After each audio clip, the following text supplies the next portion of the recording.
85. More on conspiracy thinking. Chalcedon Report number 45, May the 1st, 1969. As was pointed out in our last report, working conspiracies are more than a small circle of hidden men. The conspiratorial men are there, but they are able to work successfully because they bring to focus the basic trends of their day. A classic example of a conspirator who was also the man who brought to focus the currents of his age, we cited Ralph Waldo Emerson. Ralph Waldo Emerson was a member of the Secret Six, a powerful group of men who conspired to bring about civil war and financed John Brown, a hoodlum pretending to be a religious prophet, to incite that war. The men of the Secret Six were no muttering little clique of non-entities. They were Theodore Parker, Dr. Samuel Gridley Howe, Gerrit Smith, Thomas Wentworth Higginson, George Luther Stearns, and Franklin Benjamin Sanborn.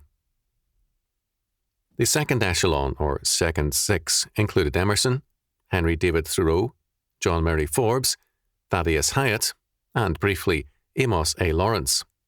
See J.C. Furness, The Road to Harper's Ferry, New York, New York, William Sloan Associates, 1959. Earlier, some of these men had worked to bring about state control of education. Higginson, who had been a zealous supporter of Horace Mann, and of course of John Brown. Higginson once wrote Brown, "I am always ready to invest money in treason," but regretted he was out of funds at the moment, lived long enough to join Clarence S. Darrow, Jack London, Upton Sinclair, and others in issuing the September the 12th, 1905, quote, call, end quote, which started the Intercollegiate Socialist Society. Are you interested in conspiracies? Then why patronize foreign groups? Emerson and his circle accomplished as much in American history as any. When I was a university student, one of my professors was a brilliant but unstable man who was romantically inclined towards anything subversive. The list of subversive, quote, front, end quote organizations which carried his name on their letterheads was over a page long. He was a nudist, a champion of every rebellious cause, and a great admirer of Emerson. Emerson, he declared, was America's great social revolutionary leader. He led the way in denouncing Christianity and shifting issues from a theological to a sociological orientation. He replaced communion with God with communion with one's own soul. He shifted the interest of Unitarianism from church reform to social reform. After Emerson, American society lost its orientation to the kingdom of God and moved towards the kingdom of man. And, most of all, Emerson made his revolution popular because he restated all the old truisms of Puritan morality in a humanistic framework. People could now read Emerson's replay of good old-fashioned Christian moralisms without any tie to the triune God. It was now good humanism, ready to give man a moral glow without God. With Emerson, the revolution became respectable. All this is true, too true. Emerson shifted society from a God-centered to a man-centered orientation, from the conversion of men by God's grace to the conversion of the state and society by laws. But Emerson was only able to succeed in this task because the older, God-centered orientation had lost its vigour and vitality, and a creeping humanism had already infected much of American life. Emerson and the Secret Six were thus logical developments of American intellectual history. Just as the earlier tradition had its evangelical fervour, its movements to establish schools, seminaries, and missionary societies, so the new tradition had a like evangelical fervour to change the social order by statist action. As a result, it organised to promote that action. Let us suppose now that we, stepping back in time, uncovered and exposed the conspiratorial work of the Secret Six. What would have happened? Some would have been alerted and forewarned, but as many others would have hailed Emerson and his associates as forward-looking and thinking men, and mailed their checks to indicate their support. Our present-day conspiracies have been exposed again and again. If people do not know, it is because they do not want to know.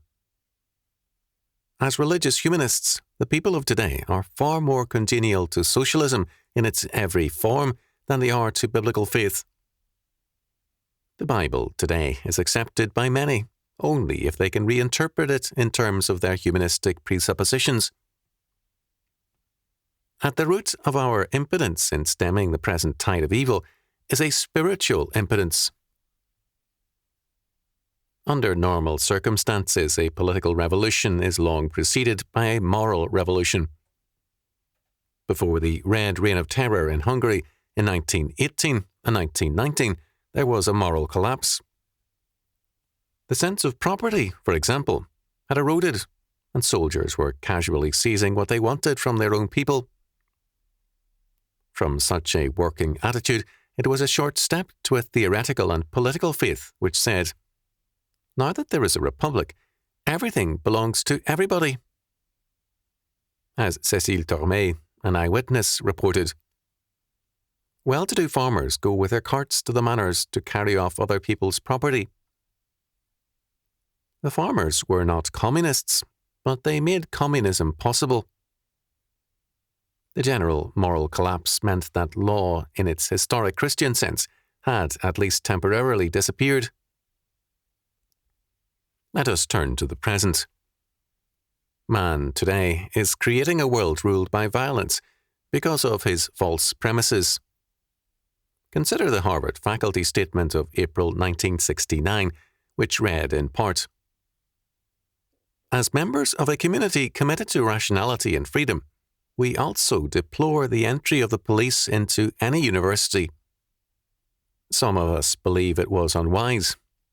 Some of us consider it unavoidable, though regrettable." Harvard faculty rebukes both sides. Los Angeles Times, April the 13th, 1969, page 1. This is clearly a schizophrenic view of man. The whole man goes to Harvard, with his reason as well as his will to violence. To assume at any point or in any area of life that one is coping only with a fragment of man is a dangerous illusion. But the humanist dream of rational man leads to a progressive inability to cope with reality. Like the Marxist dreamers, the liberal humanists will turn to total terror and violence to cope with the monsters they unleash. From the Christian perspective, man, at every point, is the whole man, and unredeemed man is a sinner whose reason and every other aspect is governed by violence and hatred against God and his law order. Man's only freedom is under law. His only possible power and liberty are limited liberty and limited power. At every point we deal with man's reason, man's love, man's violence, man's total being, and to assume that a particular sphere has a monopoly in reason is to neglect the whole man and find to one's destruction that man is more than reason.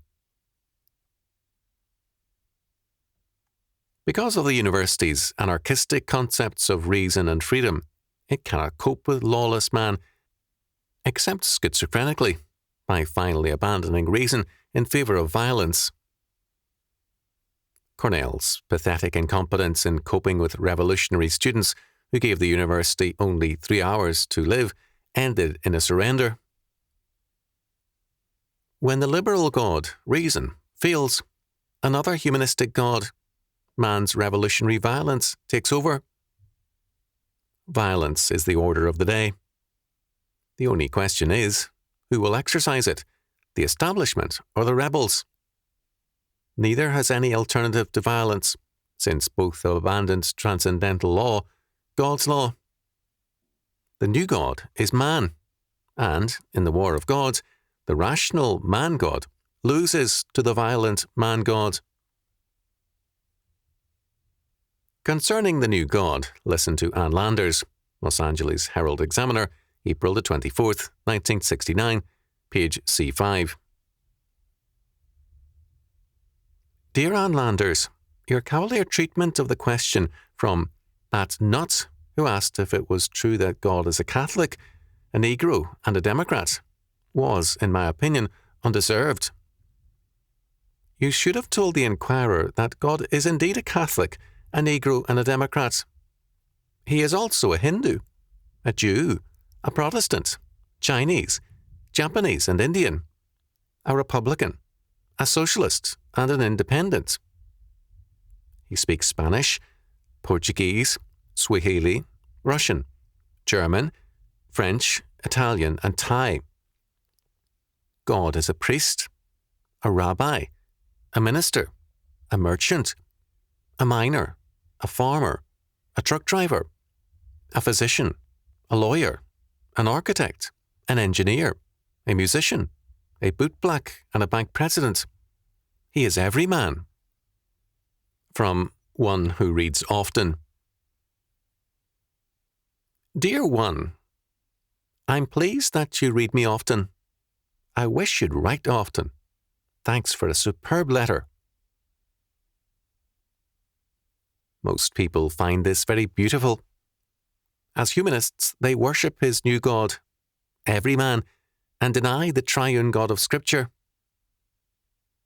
As a result, they believe in a totally man-made order, in the kingdom of man. And Fabianism and Marxism are classic examples of the kingdom of man. Exposing their conspirators means also exposing the seeds of humanism in modern man's heart. Modern man is not generally concerned about the conspiracy. After all, he is a part of it.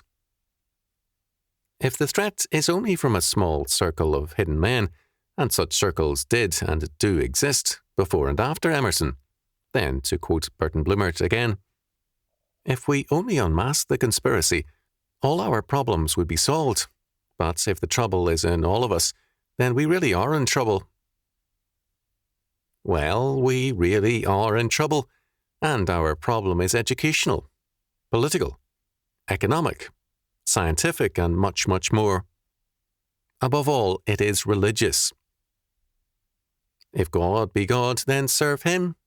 But if man is your God, then this is your revolution, mister, and you are a real soul brother.